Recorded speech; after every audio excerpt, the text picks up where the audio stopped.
Okay, so hi, I'm Rachael Kennedy. I'm the director of Morley Arts Festival. I'm delighted to welcome our guest today, Shona Stringer, author of Abigail Bear The Lockdown. Hi there. Hello. How are you doing? Good, thank you. Good, good. So congratulations on your first book. How exciting. Thank you very much.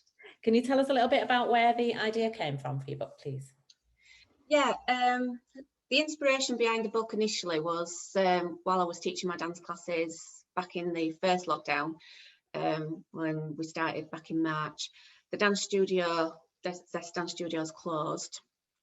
Straight away we went onto Zoom, which was a lifesaver for us. Managed to keep everyone dancing. Everything was going so well. It was a few weeks in I started to notice that in particular some of the younger children were coming on, were getting a little upset, not really wanting to join in, not themselves at all. And then a couple of messages from mums saying they don't really want to, they're not feeling the whole Zoom thing today, they don't really want to join in, which was fine. It was more the case that they were getting upset about it. So I had a little think, and we've always had our little class mascot, Abigail Bear, who is a little teddy bear that the children get to take home, take it in turns, one of them each week. It goes home, it's been through all the washing machines and it comes back again, and then it goes home with someone else, and everyone loves to take Abigail Bear home. She's so popular. So I thought, I can't even say, oh, come to Zoom, you can take Abigail Bear, because we can't do it.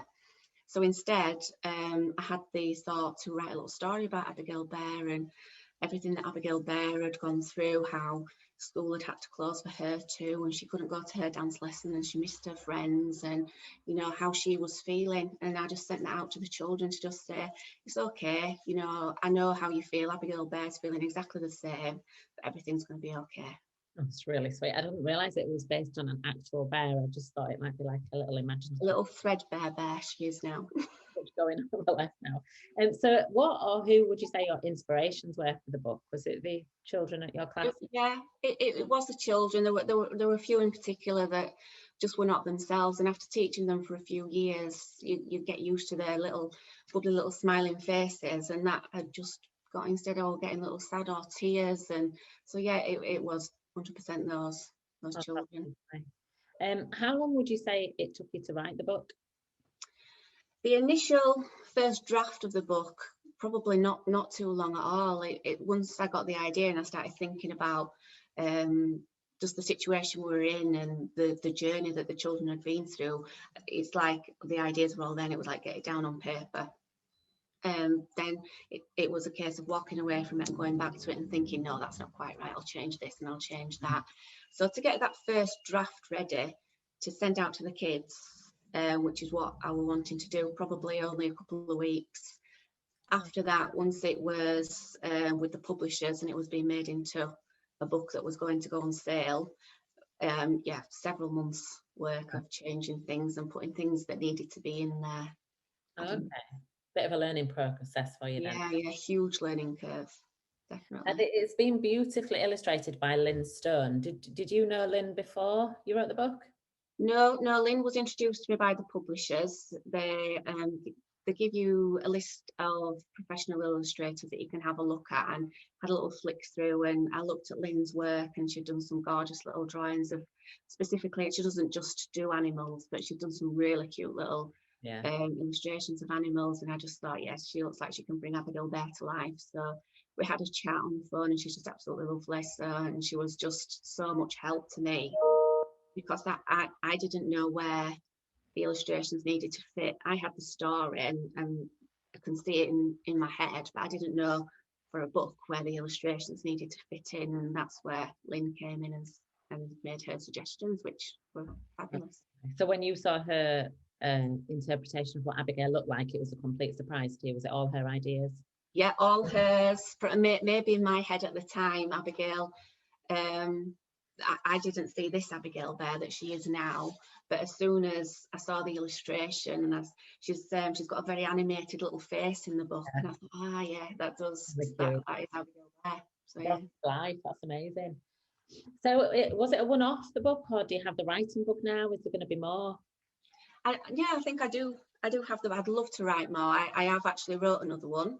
It's not being put out there yet. There's only my daughter Abigail, I think Dave, my husband, may have read it very briefly. I know exactly the subject. Again, it's something that's close to me, and the book has a meaning behind it. So we'll just see how the lockdown goes. Okay. And maybe not let us know too much. No, not at the moment. And for any sort of budding writers out there, have you got, as a new author yourself, have you got any top tips of how to get going with writing? I would say if you've got a strong story in mind and some good characters, and you feel like you want to bring that to life, just have a go at it. Something that I had wanted to do, probably more as a child. I used to write little short stories and things. I thought, oh, I'd love to write a book one day.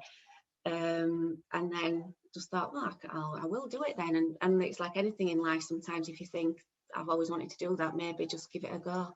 Perfect. You know, we should all do that more. Definitely, just go for it. I love it.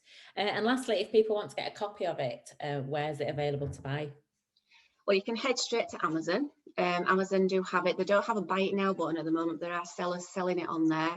It's also on Waterstones, Foyles and Blackwell's bookstores on their websites at the moment. It's not in any bookshops as yet, but it would be nice to get maybe a few copies in some local shops, if any fancy. Yeah, let's put the call out there, especially in Morley, hey, where it originated. Definitely. And whilst I've got you, you're not just an author, are you? You run Zest Dance Studios. So can you tell us how that's going at the minute? Really, really well. We opened in new premises in September, much larger, well ventilated. So we've got better facilities to be able to carry on in the new climate that we find ourselves in. We don't know how long we're going to need to have more space around us while we're dancing and things like that. So we've got 2 lovely brand new studios now. We had a lot of new students start in September. We've got some more starting with us when we go back next week, actually.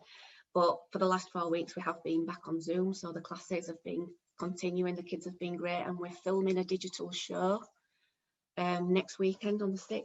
So how ambitious. Yeah, well, hopefully then we've got a little event. We set a little event on Facebook. We'll all be able to sit in our living rooms and watch the show together. Oh, lovely. The week after. That's fantastic. And for people who don't know, just remind us where your studios are. We are in the basement of City Mills Business Centre, which is just on the corner of South Parade and Peel Street. So just out of the centre. Perfect. Thank you so much.